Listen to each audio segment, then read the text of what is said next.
Alright, let's see if I can handle the heat here. I had to turn everything off, including the air conditioner. There's no sound on these Kato units. And I think there's 24 cars on this train. I backed up into the Helix so I can start from there and work my way around the yard. Speed it up a tiny bit. But you know, SP. Generally slow in the mountainous regions and fast as heck in the desert. As you can see, I need to put lighting in. I have it, just haven't done it yet. And this is the double crossover coming out of the Helix down from LA into the yard. There's the yard inlet right there. There's the 3 arrival departure tracks. Still under construction, of course. Whole bunch of classification tracks. And it's about 16 feet from the Helix into this curve.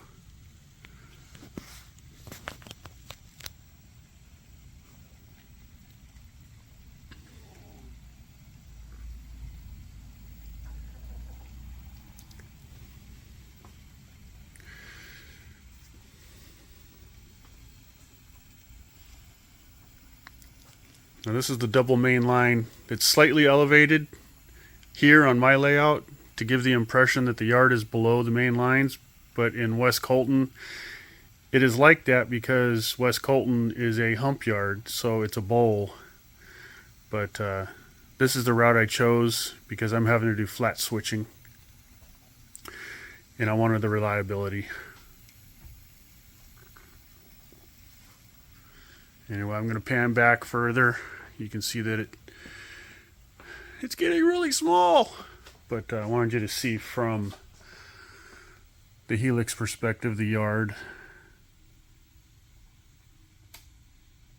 And this track that comes over it is connected to this yard lead, or tail track as SP calls it, and it goes around the Helix and up into Kaiser Yard. And that's stub ended. The 2 tracks on the edge are actually main lines, but it just ends right there, so it's going to be treated like a branch line. Anyway, this whole end of the yard is going to be dedicated to local servicing. Right now it's a workbench, as you can tell.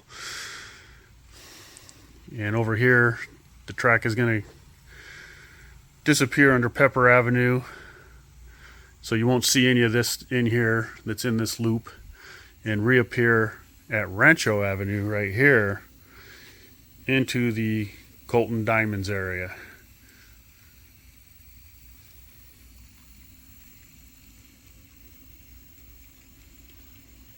So this should be a really cool scene. I'm going to try to get it the proper tower.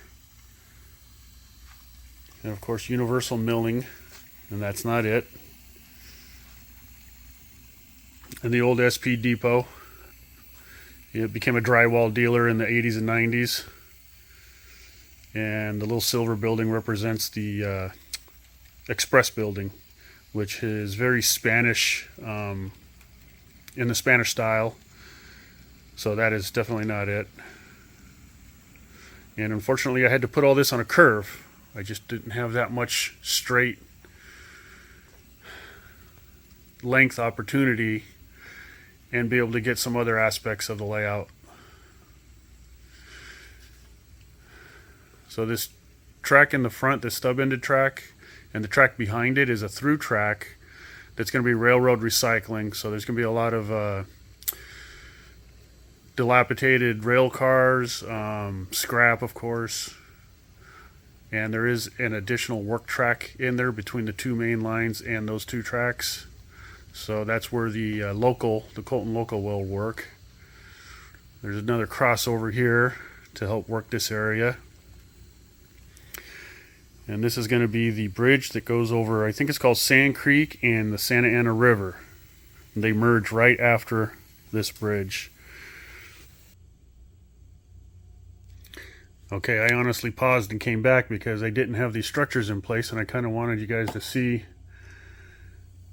what the area might look like. And these are just temporary structures. They're just stand-ins. There's things I had on hand.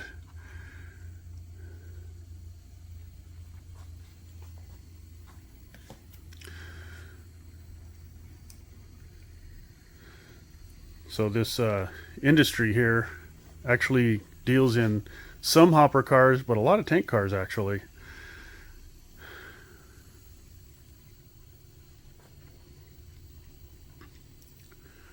And we're still double main, and we're coming up to the end of it. This is going to be Hunts Avenue crossing here diagonally, and that single.